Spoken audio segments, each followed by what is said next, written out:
to record this. Did anybody happen to look at the recording of the review session and use it a little bit? Was it helpful at all to have? Okay, good. All right. So, I mean, helpful. Obviously, you guys can review things if there's stuff you feel like you missed in class or you want to update your notes.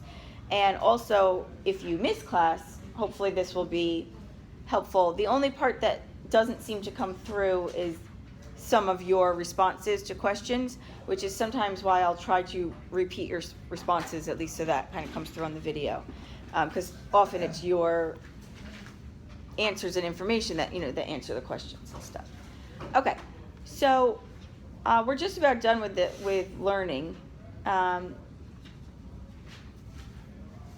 When we talked about classical conditioning a little bit, did we talk about John Watson and the fact that after he was sort of disbarred from the APA, he became a very successful marketing person, right?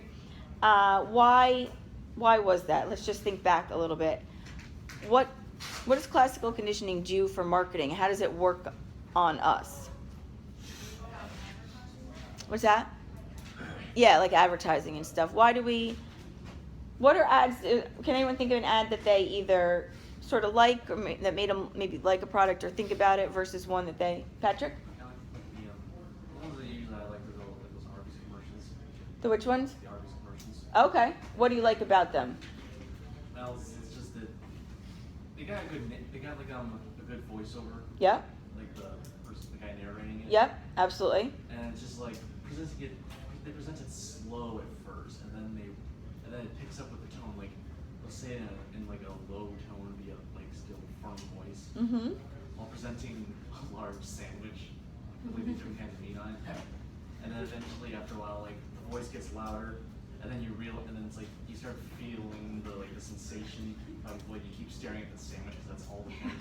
You keep staring at that roast beef sandwich, keep looking at it, the tantalizing taste that it has all on that sesame seed bun with peppercorns on it. And so you're thinking, I want that sandwich. Do they have Arby's around here? Yes. And sort of. And then just ends with the explosion. Arby's, right. We have the meats.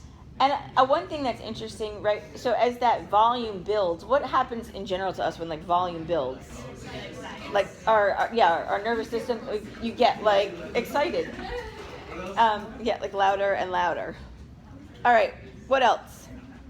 What's an ad that you like or don't like? I like the razor commercials where it's like, hey, smooth your legs. So I gotta get that razor. So what is it about? So that's good, because you think if I just had that, Yeah. I'd have smoother legs. That would be great. That's like a perfect example, right? So what are they showing you? What are we learning from that commercial? You may get smoother legs without the razor. Because we see a pair of super smooth legs, and they're also like tan and shapely, and it's like if I have that razor, I'll have those legs. I'm absolutely going to go buy it, right? I mean, that's a baseline what they want us to think, right? If I just had this product, my life would be better, it would be delicious, right? Whatever it is, that's about a product. I was talking about Sandlot the other day and how in that movie they promote like the BF flyers. Yeah. Because he said it makes you run faster and jump higher. Yep. So when I was little, I went out and got those shoes. And I was like, guys, these shoes make you run faster and jump higher. Yeah. And did you feel like you did? Yeah. Yeah, well, that's like cool, right? I saw a commercial yesterday. It's the first time I've ever seen it. And it was so awful. There's like, okay, so it's like the product is called VI Poop. VI Poop. And the commercial is somebody who's supposed to be like a star, a VIP, and she's like in her gown on the red carpet. And she says, even us VIPs or whatever, have to something awful, like polish the porcelain every once in a while. And the product is a spray that you spray into the toilet before you use it, which is supposed to, I guess, trap odors, so nobody will ever know that a VIP has to VI poop. And it's like a little spray bottle that you're supposed to carry around with you. Not only is the product like the most disgusting. Yep. So if anybody catches you with that bottle, like, That's a thing? So Yeah. Oh my gosh. They sell it at AC Moore. What? It's so no. Poopery? It's called poopery. So poopery, it's called poopery. Poopery. Is it something, does it go in the toilet or in your bath? That's- Wow. My friends bought it one time.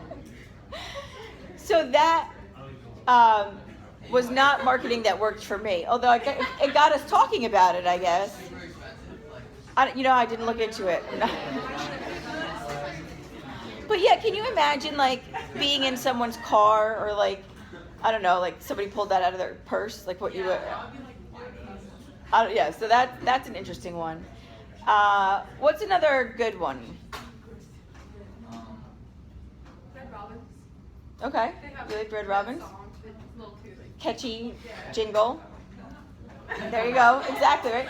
Just about any commercial where just about anyone can start with the jingle. That's a good marketing thing, right? You can't get that. It can be stuck in your head all day. So it can sort of just wear you down, like even if you weren't going to buy the product. Or it could be, I needed to get a car inspection, an oil change. So I had like the O'Leary's, I don't know, one of the things jingle in my head. So when I thought I have to go, that was like a place that I was like, oh, I can look up that, right? So it worked just because I remembered it. You guys don't remember like the Marlboro Man or anything, right? Marlboro Man, you mean the guy that looks like a marshmallow with a tie? Or is that No, That's Michelin Man. That's another good that's all you know is a good Completely different. Marshall tires. Michelin Man. Oh, how about the Stay Puft Marshmallow Man from the original Ghostbusters? Right.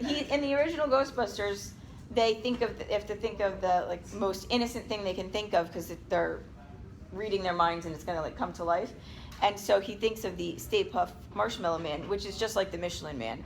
So this giant marshmallow goes like crashing around New York City, and it's kind of funny. But the Marlboro Man was for Marlboro cigarettes, and he was sort of the epitome of like man, right? He was a cowboy. He had like his Stetson, and he was always out on these like That's like the on horseback on the mountain range. Dos Equis guy. Yeah, the Dos Equis guy. There you go. Yep, that's a really good one too. Everybody knows that guy. And how many times now have you seen some variation of I don't always do whatever, right? But when I do, right? You see that everywhere. People are using that. So that was a brilliant marketing campaign. So yeah, these things you can see how easily we're influenced by stuff like this, right? What about some sort of subliminal messaging and that sort of stuff with like advertising? Have you guys heard the theories that like if you flash images so quickly that you can't really pick them up, like that at the movies, they flash images of what? Do you ever hear this conspiracy theory? They had a TV show like that. What's that? They like the concession. The concessions, right? That they would like they come up so quickly that you couldn't really process them on a cognitive level, but like it'd get into your unconscious, like popcorn, soda, candy, and then you'd think, oh, I do want some popcorn, but you never even knew that you That's why you wanted it. that's why you wanted it. It's kind of brainwashing. It is. It's kind of brainwashing, subliminal messaging. There was a TV show like that. With subliminal messaging, Yeah. what did they do? Do you remember? It was Chuck. It was called Chuck. So like the government had a new operation that they were gonna do this to somebody, and then they had like a tape that they were gonna watch, and they know all these government secrets and stuff. Yep. That's absolutely it. And it's a little bit like brainwashing, right? It's also like people that say they can read your minds and stuff. A lot of those people, what are they more doing? Reading your body language. Body language, and they are making. They're making you think that they can. Right. They think that, and they make suggestions, right? And they sort of like turns it around on you a little bit. I was watching I watch a lot of those, like Unsolved Mysteries and stuff, the old stuff. For you guys that like Law and Order, did you watch the original one with Dennis Farina? So Dennis Farina is a real person. He's a character. He's not just a character. On Law and Order, he's Dennis Farina. but he's also a real life person who runs Unsolved Mysteries. He's the host. So it's funny that Law and Order like brings him, and they say like, oh, it's Dennis Farina. He's a real detective too. Anyway, they were talking about one of these people, like a mentalist kind of guy, right? And a woman's lost her son, and they established that, and she's got a big pendant on with a K on it. So he already knows she's lost her son, the guy. And he looks at this letter K, and what are some common K names? Kyle, Kevin. I think that, it was Kyle, Kevin, and Ken or something like that was what the more popular names at the time were. So the guy deduces from her necklace, that it's probably one of those names. And he says, yeah, okay, I'm seeing it's your son, and it's something with a K. Is it Kevin? Is it? And she goes, oh, it's Kyle. Like, oh, he was just about to guess it. And then she thinks that how could he have possibly known my son's name? He didn't. She said it, right? But she was so like into this that she actually gave him the information. So that's one of the ways that this can sort of happen, right? So we are, as humans, suggestible. Some of us more than others. All right, and some of the other things that we're learning sort of by watching, observing, conditioning, life experiences is other like social interactions, right? We talked about smiling at someone to get, them to be pleasant back. And one of the other things that we can learn, what else can we learn? What's a big problem still in our country from watching other people in society? Racism and prejudice, right? It could be racism, it could be sexism, right? Anything against LGBTQ, anything like that. Prejudices are learned by not just your parents or your family, but society, right? The people you're around and things like that. Is there anybody that thinks that they're not prejudiced at least some way against somebody? At all.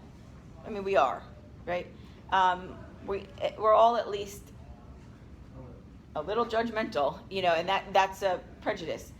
So they've done studies, and they range all the way back to like the 30s and all the way up through the 80s, and I'm sure they could do studies today, and maybe they haven't. I just haven't updated my stuff. But children are playing with dolls, and which dolls did they, if they were given a black doll and a white doll, which doll did they prefer to play with? The white doll, and why was that? Was bad. Yep. And that was a study that the black dolls had like bad attributes. What might an attribute be? What's that? Well, their skin, certainly. Type of hair. So maybe they're considered just not visually according to norm. What?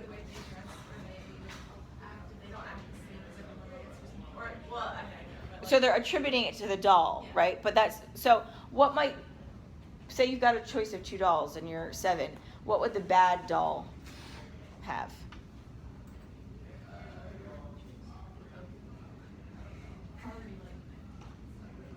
Maybe the bad doll misbehaves. Maybe they, aren't as smart. I don't know. So when you're 7, the attributes are a little bit different than a prejudicial adult, right? But they still prefer playing with the white dolls. And that's still, like I said, up into the 80s. Okay, just a couple more things. We've got medical reasons for learning. We talked about taste aversion, right? If you taste something bad or it makes you sick, you are going to avoid that taste again. Anybody ever had, I guess food poisoning is more like this. Yeah. Food poisoning could be a little bit of it because it's telling you not to eat a spoiled food, but I think that's probably more taste aversion.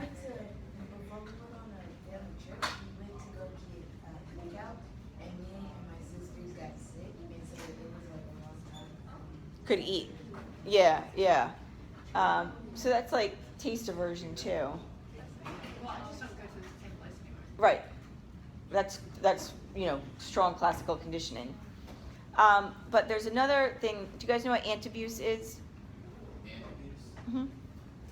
Is that one word? It's one word. It's not like the abuse of the little ants, right? People who are trying to recover from alcoholism, sometimes take a drug called antabuse. If you take antabuse and then you drink, and you take it on a regular basis, but if you have a drink on it, you get violently ill. So it's supposed to do what? Make you not want to like drink. Right, but what do you think it actually does? Yeah, classically conditioned. If you're an alcoholic and you take antabuse and you can't drink on it, are you going to learn to not be an alcoholic, or? Start taking. Right. So not the most effective. Good idea, right? And if you're certain people and motivated in a certain way, we know that we can use classical conditioning and learning to unlearn some phobias, right? We talked about some of the phobias we could have and being desensitized to them and things like that, right? Some exposure therapy. Well, we talked a little bit about reinforcing superstitions when we talked about priming, right? Because you can think it's your lucky pencil or your lucky sweater or something like that. So we can accidentally learn to reinforce superstition. So because of priming and things like that, we believe that these are lucky socks or things like that. So although that's likely not true, we sort of are constantly getting reinforced by that. Okay. All right. I know I told you guys I'd give you your grades. So that's it for today. And we will restart Monday